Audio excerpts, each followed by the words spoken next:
ಈ ಜೀವನ ಸಿಕ್ಕಿರುವುದು ಬರೀ ಸಂಗ್ರಹಿಸಲಿಕ್ಕೆ ಅಲ್ಲ, ಕೈ ನೀಡಿ ಒಬ್ಬರಿಗೆ ಕೊಡಲಿಕ್ಕೆ ಅಂತ. ನಾವು ಪ್ರಕೃತಿಯಿಂದ ಕಲಿಬೇಕು ಅಂತ ಕೃಷ್ಣ ನಮಗೆ ಜೀವನ ಪಾಠವನ್ನು ಹೇಳಿಕೊಟ್ಟಿದ್ದಾನೆ. ಒಮ್ಮೆ ಕೃಷ್ಣನ ಬಾಲ್ಯದ ಸಮಯದಲ್ಲಿ ಆ ಗೋಪಾಲಕರ ಜೊತೆ ಆ ಗೋವುಗಳನ್ನು ಮೇಯಿಸಲಿಕ್ಕೆ ಆ ಗುಂಪು ಗುಂಪು ಗೋಪಾಲಕರ ಜೊತೆ ಕೃಷ್ಣ ಕಾಡಿಗೆ ಹೋಗುತ್ತಾನೆ.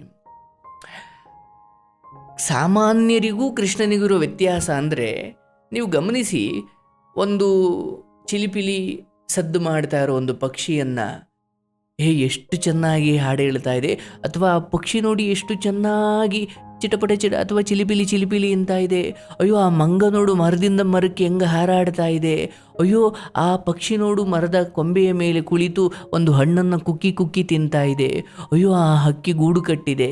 ಅಂದರೆ ಪ್ರಕೃತಿಯ ಈ ವಿಸ್ಮಯಗಳಿದ್ದಾವಲ್ಲ, ಇವುಗಳನ್ನು ಆಶ್ಚರ್ಯದಿಂದ ನೋಡುವ ವ್ಯಕ್ತಿತ್ವ ನಮ್ಮದಾಗಬೇಕು. ಅಯ್ಯೋ, ಅದೇನ್ಸ ದಿಸ ನೋಡ್ತೀವಿ. ಕೃಷ್ಣ ಹೀಗೆ ಪ್ರಕೃತಿಯನ್ನು ದಿಟ್ಟಿಸಿ ನೋಡ್ತಾ ಇದ್ದಂತೆ, ಆಶ್ಚರ್ಯ ಪಡ್ತಾ ಇದ್ದಂತೆ. ಆಹಾ, ಅದ್ಭುತ, ಮನೋಹರವಾದದ್ದು ಅಂತ ಖುಷಿ ಪಡ್ತಾ ಇದ್ದಂತೆ. ಗೋಪಾಲಕರೆಲ್ಲ ಕೇಳೋರಂತೆ, ಅಲ್ಲ ಕೃಷ್ಣ, ಅದೆಲ್ಲ ಸಾಮಾನ್ಯ ಅಲ್ವಾ, ಅದಕ್ಕೆ ಯಾಕೆ ನೀನು ಇಷ್ಟ ಆಶ್ಚರ್ಯ ಪಡ್ತೀಯ ಅಂತ. ಕೃಷ್ಣ ಹೇಳ್ತಾ ಇದ್ದ, ಅಲ್ಲಪ್ಪ, ಆ ಪಕ್ಷಿ ಗೂಡು ಕಟ್ಟದಂಗೆ ನೀವೊಂದು ಕಟ್ಟಿ, ಹೆಂಗ್ರಿ, ಹೆಂಗಾಗುತ್ತದು. ಆ ಕೋತಿ ಮರದಿಂದ ಮರಕ್ಕೆ ಹಾರಾಡ್ದಂಗೆ ನೀವು ಹಾರಾಡಿ ನೋಡೋಣ, ಹಂಗಾಗೋದು. ಅಂದರೆ ನಮ್ಮ ಕೈಲಿ ಆಗದೇ ಇರೋದು ಆ ಪ್ರಕೃತಿಯಲ್ಲಿ ಏನೋ ನಡೀತಾ ಇದೆ ಅಂದರೆ ಅದು ವಿಸ್ಮಯ ಅಲ್ವಾ. ಅದನ್ನು ತುಂಬ ಹೃದಯದಿಂದ ಗಮನಿಸಿ, ನಿಮ್ಮ ಬದುಕು ಹಸನಾಗುತ್ತೆ, ಮನಸ್ಸು ಹಗುರಾಗುತ್ತೆ, ಹೃದಯ ಮಧುರ ಭಾವನೆಗಳಿಂದ ತುಂಬಿ ಹೋಗುತ್ತೆ ಅಂತ ಕೃಷ್ಣ ಹೇಳ್ತಾ ಇದ್ದ. ನಾವು ನಿಜಕ್ಕೂ ಪ್ರಕೃತಿಯನ್ನು ತುಂಬ ಆಳವಾಗಿ ಗಮನಿಸ್ತಾ ಹೋದರೆ, ಒಂದು ಪಕ್ಷಿಯ ಕಲರವ, ಕೋತಿಯ ಚೇಷ್ಟೆ, ಅಥವಾ ಒಂದು ಗಿಡ, ಮರ, ಅಕ್ಕಿ ಪಕ್ಷಿಗಳ ಹಾರಾಟ, ಹರಿಯೋ ನದಿ, ಬೀಸೋ ಗಾಳಿ, ಸೂರ್ಯ, ಚಂದ್ರ ಎಲ್ಲವೂ ಒಂದು ವಿಸ್ಮಯವೇ. ಬಟ್ ನಮಗದು ಯಾಕೆ ವಿಸ್ಮಯ ಇಲ್ಲ? ಎಷ್ಟು ಹೊರಗಡೆ ದೇಶದಿಂದ ಆ ಬೀಚ್ ಹತ್ರ ಬಂದು ಮುಳುಗೋ ಸೂರ್ಯನನ್ನು ನೋಡಲಿಕ್ಕೆ ಅವ್ರೂರಲ್ಲಿ ಸೂರ್ಯ ಮುಳುಗಲ್ವಾ? ಅಂದರೆ ಸೂರ್ಯ ಮುಳುಗುವುದು, ಚಂದ್ರನ ತಂಪು, ಸೂರ್ಯ ಹುಟ್ಟುವುದು, ಗಿಡ, ಮರ, ಹರಿಯೋ ನದಿ, ಬೆಟ್ಟ, ಗುಡ್ಡ ಇವೆಲ್ಲವೂ ನಾವು ವಿಸ್ಮಯದಿಂದ ನೋಡುವುದಿದೆಯಲ್ಲ, ಅದೇ ಧ್ಯಾನ. ಪ್ರಕೃತಿಯಲ್ಲಿ ಲೀನವಾಗುವುದು ಅಂದರೆ ಅದೇ. ನಮಗಿದೆಲ್ಲ ಕಾಮನ್ ಅನಿಸ್ಬಿಟ್ಟಿದೆ. ಇಲ್ಲ, ನೀವು ಬೇಡದೇ ಇರೋ ವಿಚಾರಗಳಲ್ಲೆಲ್ಲ ಆಳವಾಗಿ ಏನು ಧ್ಯಾನಸ್ಥ ಸಮಾಧಿ ಸ್ಥಿತಿಗೆ ಹೋಗ್ಬಿಡ್ತೀರಾ. ಅದೇ ಪ್ರಕೃತಿ ವಿಚಾರಗಳು, ಒಳ್ಳೆಯ ವಿಚಾರಗಳನ್ನು ಆಳವಾಗಿ ನೋಡಿ. ಒಂದು ಇರುವೆ ಗೂಡತ್ರ ಕೂತ್ಕೊಳ್ಳಿ. ಇರುವೆ ಮಣ್ಣು ಕೊರೆದು ಗೂಡು ಮಾಡ್ಕೊಂಡಿರ್ತಾವಲ್ಲ, ಅಥವಾ ಇರುವೆ ಸಾಲು ಒಂದೊಂದು ಇರುವೆ ಕೂಡ ಸಾಲಾಗಿ ಶಿಸ್ತಾಗಿ ಹೋಗ್ತಾ ಇರ್ತವೆ. ಏನೋ ಬಾಯಲ್ಲಿ ಆಹಾರ ಇಟ್ಕೊಂಡಿರ್ತವೆ. ಎಲ್ಲಿಗೆ ಹೋಗ್ತಿದ್ದಾವೆ? ಆ ಗೂಡು ಯಾವ ಕಾರಣಕ್ಕೆ ಇವು ಗೂಡು ಮಾಡ್ಕೊಂಡಿದ್ದಾವೆ? ಆ ಗೂಡು ಒಳಗಡೆ ಇವು ಎಷ್ಟು ಬೆಚ್ಚಗಿರ್ಬೋದು? ಇದು ಹೆಂಗೆ ಕೊರೆದೋ, ಇದೇನು ಎತ್ತ? ನಾವು ಆಲೋಚನೆ ಮಾಡಬೇಕು, ಚಿಂತೆ ಮಾಡುವುದಲ್ಲ, ನೋಡಬೇಕು, ಬೆರಗಾಗಬೇಕು, ವಿಸ್ಮಯದಿಂದ ನೋಡಬೇಕು. ಜೀವನ ಇದರಲ್ಲೇ, ನಿಜವಾಗ್ಲೂ ನೆಮ್ಮದಿ ಇರೋದು ಇದರಲ್ಲೇ. ಇನ್ನು ಹೊರಗಿನ ಯಾವುದೇ ಹೆಣ್ಣು ಗಂಡು ಸುಖ, ಇಂದ್ರಿಯ ಸುಖ, ಮೋಜು ಮಸ್ತಿ ಇವೆಲ್ಲವೂ ನಿಮ್ಮನ್ನು ನಿಶಕ್ತ ಮಾಡ್ತವೆ, ನಿಮ್ಮ ಶಕ್ತಿಯನ್ನು ಹೀರಿಕೊಳ್ತವೆ. ಅದರಿಂದ ಸುಖ ಇಲ್ಲ.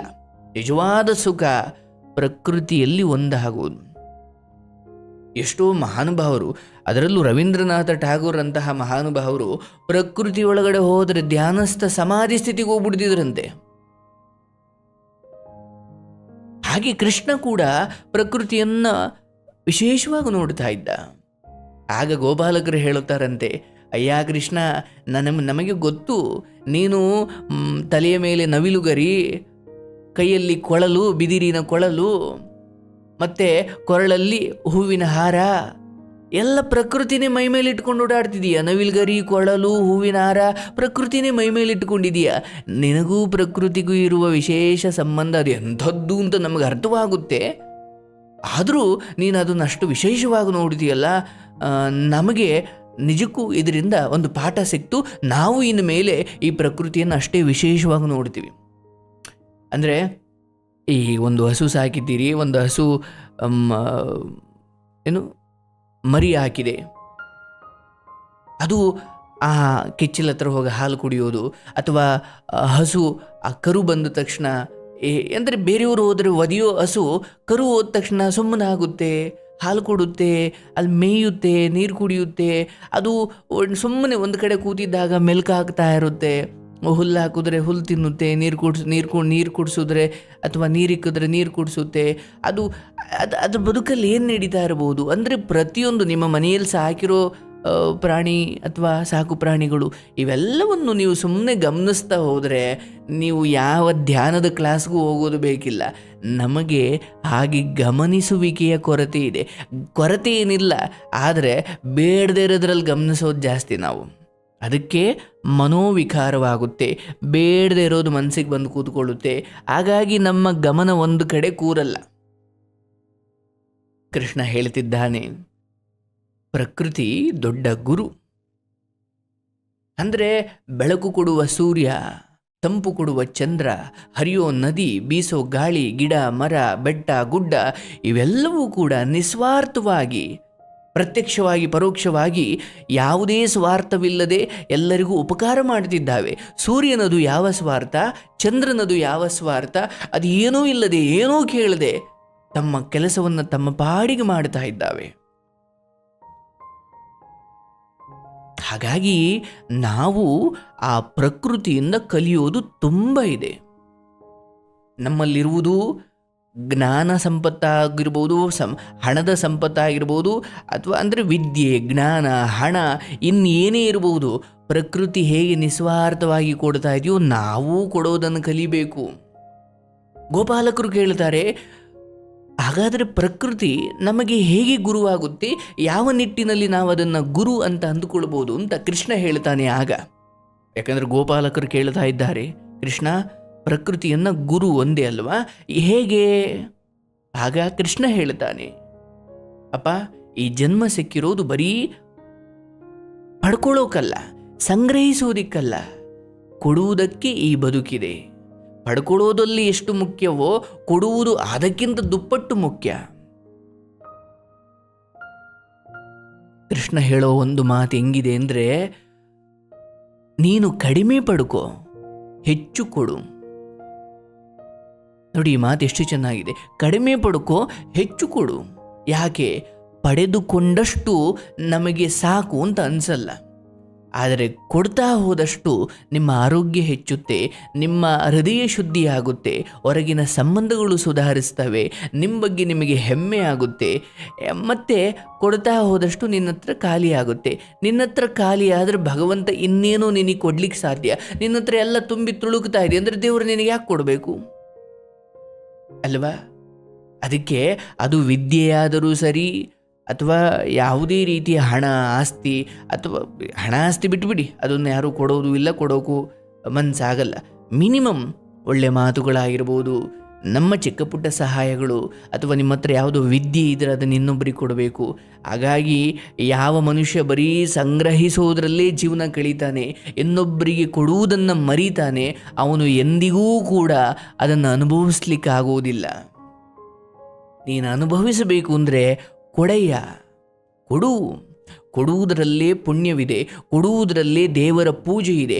ಕೊಡುವಾಗ ಸಮರ್ಪಣಾ ಭಾವನದಲ್ಲಿ, ಕೃಷ್ಣನ ಅರ್ಪಣಾ ಭಾವನದಲ್ಲಿ, ಅಥವಾ ಭಗವಂತ ಕೊಡಿಸುತ್ತಿದ್ದಾನೆ ಅನ್ನೋ ಭಾವನೆಯಲ್ಲಿ ಕೊಡು. ಆ ಕೊಡುವುದೇ ಯಜ್ಞ. ಕೊಡುವುದೆಲ್ಲವೂ ಯಜ್ಞವಲ್ಲ, ಆದರೆ ಕೊಡುವಾಗ ನಾನು ಕೊಡ್ತಿದ್ದೀನಿ ಅಂದುಕೊಂಡು ಕೊಟ್ಟರೆ ಅದು ಪಾಪವಾಗುತ್ತೆ, ಅದು ಯಜ್ಞವಾಗುವುದಿಲ್ಲ. ಆದರೆ ಇದು ಭಗವಂತನಿಗೆ ಅರ್ಪಣೆ ಅಂದುಕೊಂಡು ಕೊಡು. ಹಾಗೆ ಕೊಡುವ ಆ ಕ್ರಿಯೆಯೇ ಯಜ್ಞ. ನೀವು ಈ ಇಟ್ಟಿಗೆ ಇಟ್ಬಿಟ್ಟು ಸೌದೆ ಹಾಕ್ಬಿಟ್ಟು ಯಜ್ಞ ಮಾಡೋದು, ಹೋಮ ಮಾಡೋದು ಅದು ಮಾತ್ರ ಅಲ್ಲ, ಕೊಡುವುದು ಯಜ್ಞವೇ, ದಾನ ಮಾಡುವುದು ಯಜ್ಞವೇ. ಯಾವಾಗ ಭಗವಂತನ ಸ್ಮರಣೆ ಮಾಡ್ತಾ ಇದು ಭಗವಂತನಿಗೆ ಅರ್ಪಣೆ ಅಂತ ಕೊಟ್ಟರೆ ಆ ಕೊಡುವಿಕೆಯೂ ಯಜ್ಞವೇ ಹೌದು. ಒಂದು ವೇಳೆ ನೀವು ಬರೀ ಪಡ್ಕೊಳ್ತಾ ಇದ್ದೀರಾ, ಕೊಡ್ತಾನೇ ಇಲ್ಲ ಅಂದರೆ ಯಾವುದೋ ಒಂದು ರೀತಿಯಲ್ಲಿ ದೇವರು ಎಲ್ಲವನ್ನು ಕಕ್ಕಿಸ್ತಾನೆ. ಹೌದು, ಅವನು ವಸೂಲಿ ಮಾಡೇ ಮಾಡ್ತಾನೆ. ಬರೀ ಪಡ್ಕೊಳ್ಳೋದೇ ಆಯಿತು, ಒಂಚೂರು ಕೊಡಲಿಕ್ಕೆ ನೀವು ತಯಾರಿಲ್ಲ ಅಂದರೆ ಒಂದು ದೊಡ್ಡ ರೋಗ ತಂದಿಕ್ಕಿದ್ರೆ ಎಲ್ಲವನ್ನು ಆಸ್ಪತ್ರೆಗೆ ಕೊಡಬೇಕಾಗುತ್ತೆ ಆಮೇಲೆ. ಹಾಗಾಗಿ ಕಷ್ಟದಿಂದಲೋ, ರೋಗದಿಂದಲೋ, ಅಥವಾ ಕಳ್ಳತನದಿಂದಲೋ ಯಾವುದೋ ಮೂಲಕ ದೇವರು ನಿಮಗೆ ಪಾಠ ಕಲಿಸ್ಬಿಡ್ತಾನೆ.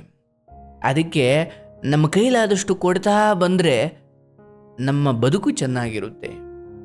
ಇದು ಪ್ರಕೃತಿಯಿಂದ ನಾವು ಕಲಿಬೇಕು ಅಂತ ಕೃಷ್ಣ ಹೇಳ್ತಾನೆ. ಯಾಕಂದರೆ ಒಂದು ನದಿ ತನ್ನ ನೀರನ್ನು ತಾನು ಕುಡಿಯೋದಿಲ್ಲ, ಒಂದು ಹಣ್ಣು ಬಿಟ್ಟ ಮರ ತಾನು ಬಿಟ್ಟ ಹಣ್ಣನ್ನು ಆ ಮರವೇ ತಿನ್ನೋದಿಲ್ಲ. ಹಾಗೋ ಹೀಗೋ ಪ್ರಕೃತಿ ನಮಗೆ ಕೊಡ್ತಾ ಇದೆ. ನಾವು ಹಾಗೆ ನಮ್ಮ ಕೈಲಾದಷ್ಟನ್ನು ನಾವು ಕೊಡ್ತಾ ಹೋಗಬೇಕು. ಅದೇ ಜೀವನದ ಸಾರ್ಥಕತೆ, ಅದೇ ಅದ್ಭುತವಾದ ಜೀವನ ಸಂದೇಶ. ನೋಡಿ, ಕೃಷ್ಣ ನಮಗೆ ಹೇಳುವಂತಹ ಅದ್ಭುತ ಜೀವನ ಪಾಠ ಅಂದರೆ, ನೋಡಪ್ಪ, ನಿನಗೆ ಏನು ಬರಬೇಕೋ ಬಂದೇ ಬರುತ್ತೆ. ಆದರೆ ಈ ಜಗತ್ತಲ್ಲಿ ಏನೆಲ್ಲ ಪಡ್ಕೊಳ್ಬೇಕು, ಇಡೀ ಜಗತ್ತನ್ನು ಗೆಲ್ಲಬೇಕು ಅಂತ ಹೋದವರೆಲ್ಲ ಕೂಡ ಬರಿಗೈಯಲ್ಲೇ ಹೋದರು. ಆದರೆ ಯಾರು ಇರುವುದನ್ನು ಹಂಚಿ ಹೋದರೋ ಅವರು ಸೂರ್ಯಚಂದ್ರ ಇರೋವರೆಗೂ ಶಾಶ್ವತವಾಗಿರ್ತಾರೆ.